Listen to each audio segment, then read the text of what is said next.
Coming up on Playwrights Round Table, an actress discovers a unique approach to finding her inner monologue.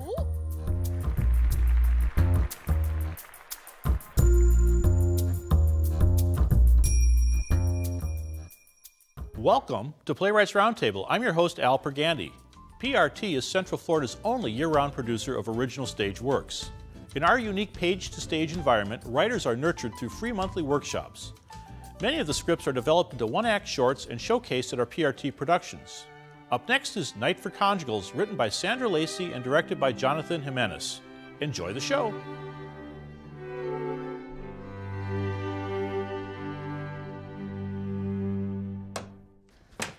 Whew, it's blistering outside, simply awful. I can feel it right down to my toes. James, dear, I'm back from my Madame Bovary rehearsal. Have you eaten? Yes, dear. I had some soup. Soup, you say? Yes, darling, soup. Ah, soup, the usual. Say, dear, something's different. On the mantel? I noticed that too, but I've set it right now. No, no, no, my love. That's not it at all. Turn around, will you, dear? Me? What kind of soup? Tomato bisque. But I made you lentil soup, your favorite. Nevertheless, I had tomato bisque. Can't quite put my finger on it. Tell me, dear, did you have your hair done while you were out? No, dear, I was rehearsing, as I always do on Saturdays. Oh, I so did want to be a splendid Madame Bovary, but Mr. Pitts, the director, is such an exacting man. Turn around again. Let's have another look. Oh, my, this is awkward. Awkward? How so? Well, for one thing, you're making him dizzy. Him? Him who? Mr. Pitts, the director. Mr. Pitts, the director? I say, isn't he already quite a dizzy fellow? James, we may be many things, but we are certainly not rude. Propriety, as you well know, is what separates us from the animal kingdom, what makes us human. Yes, dear, quite right. Propriety is the thing. Now you've done it, you've insulted him. My dear, we've discussed this numerous times. You know how you have a tendency toward... Go on, speak freely. Well, I... Oh, for heaven's sakes, James, the dramatic. I have a tendency towards the dramatic. I was thinking more along the lines of indigestion. Indigestion? Oh, I see what you're doing. You're putting this on me again, diverting the conversation. We were talking about your insult to Mr. Pitts. We were we? I dare say the fellow can't hear me. How could he possibly be insulted? He can and he is. Am I missing something here? I think you are, yes. I say, I knew something was different. Whatever do you mean, dear? I dare say I'm the same woman I was when I left for rehearsal this afternoon. Same woman who cleans the house, who does your laundry, who presses your shirts just so, and who makes you lentil soup every Saturday because it's your favorite, whether you like it or not. My dear, lentil is my favorite soup because you tell me it is my favorite soup. I wonder, dear, whatever is he doing in there, in that bump? Bump? Bump. Well, I was having such a time trying to capture Madame Bovary, searching for perfection, studying the script, trying it this way and that, rehearsing with the other, albeit minor players, putting on the costume, taking off the costume, saying the lines again and again and again and again. Yes, yes, and?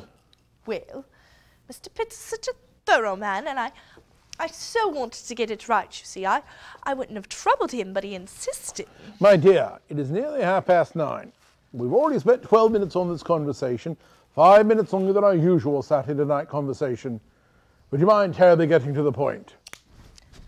He went in to have a look, to examine my inner monologue. What? My inner monologue, James. He went in to have a look at my inner monologue. He did he? Well, suppose it was necessary, professional courtesy and all, but he's still in there. Well, of course, I didn't want to be rude. No, quite right. We must of all things be polite. Quite right.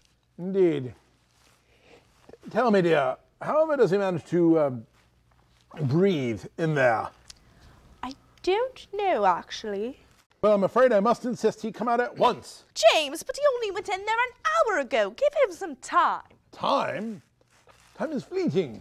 Time is of the essence. The fourth dimension. Einstein's theory of relativity and all. The infinite expression of a finite quality. This is a finite expression of an infinite quality. Oh, James, why must you analyze it so? Mr. Pitts needs time to finish his investigation, to explore my inner monologue. Why, I've spent the better part of 2 months on Madame Bovary. What would you have me do? Give up? Walk away? James, this is very important to me. Well, time is important to me. I'll give him 20 minutes. Oh, 20 minutes. Why must you always be on a timetable? Ever since we've been married, it's been 5 minutes for this, and 10 minutes for that, and 47 minutes for church, and 36 hours for the in-laws, 14 minutes to walk the dog, and 4 minutes to eat a 3-minute egg with a 2-minute toasted muffin. Just the same, I give him 20 minutes. No more, no less. Oh, what I do for my acting career. Well, I will try to see if I can hurry him along. Mr. Pitts? Mr. Pitts? Oh, my, this is awkward. Oh, what now? He says he won't come out until you apologize. Apologize? Whatever for? For insulting him, for calling him a dizzy fellow, to be precise. Indeed. Have I said anything that was inaccurate? Have I slandered his name in any way, sullied his reputation? I don't know, James. This is your argument. Don't put me in the middle of it. Then I see no need to apologize. Well, if that's your position... It is? Well, his position is that he won't come out until you do. Apologize, that is. Well, it is then. Let the chap stay if he will. But Edith, remember, it is Saturday. Better be out by 10:30. 10:30? Yes, for our conjugals. Oh, conjugals! Quiet, he might hear you. Oh, I don't care if he does. Propriety, dear. It's a very private matter. Precisely. Which is why he must be out by 10:30. And if he's not? I beg your pardon? He wants to know, if he's not out by 10:30, then what? Well then, I'll smoke him out. How in the blazes would you do that? Oh, you wouldn't. I would. I shall. I'm most certainly capable of it. Well then, we're in a pickle, a quandary, a dilemma. I say it's 10 o'clock. Time for my bath, dear. Excuse me. There now, Edith.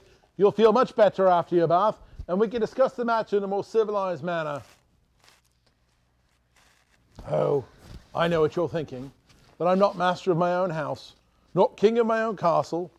But I won't stand for it. You'll see. I'll have that fellow out if I have to go in there myself and pull him out with my bare hands. But I'm not entirely sure that would be proper. I wonder how such a thing can be done with prudence. Is there a protocol for this sort of procedure? Does one wash before or after? Both. What is this world coming to? Why, just last week, my own mother rattled me with the intimacy of confiding that after 60 years of marriage to 3 husbands, not one of them had ever seen her naked. She actually said, naked. Why, I've only seen Edith naked twice. Both times lights were off. It's morally offensive. Indecent, actually. Naked. Having no covering. Like an unsheathed sword. Having no concealment. No protection. Why, it's like being completely exposed. It's like being thrust directly into the daylight, directly into the accusing eye of the sun. That's why I prefer the night conjugal. Its narrative suits me better. An orderly, rhythmic account of an event. Yes, much easier to narrate in the dark. Much more proper.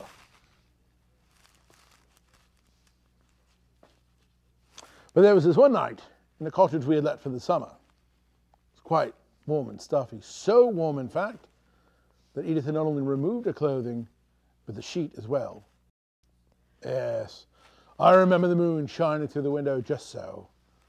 I could see the crease below her spine, the fold of her ivory skin, so delicate, so divine, so long ago, but still such a beautiful woman.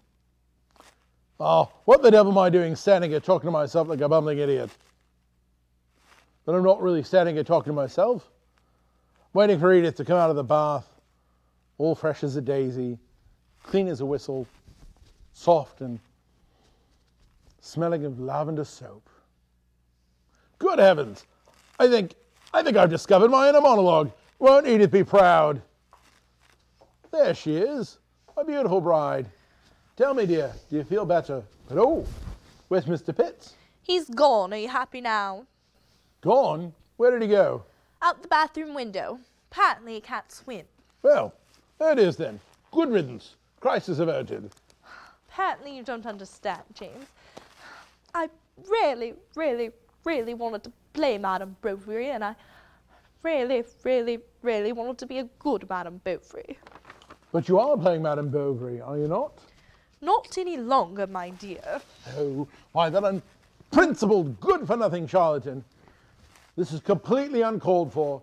In the morning, I'll drive back into town and have it out with that Mr. Pitts. That you should be treated in such an unprofessional manner is, frankly, more than I can bear. It's no use, James. I've resigned the role. Resigned, you say? Yes, lock, stock and barrel, I've resigned. And Mr. Pitts says that after all of his searching, he can find no inner monologue in me whatsoever. He says that I'm not thinking, not feeling, and I'm certainly not doing.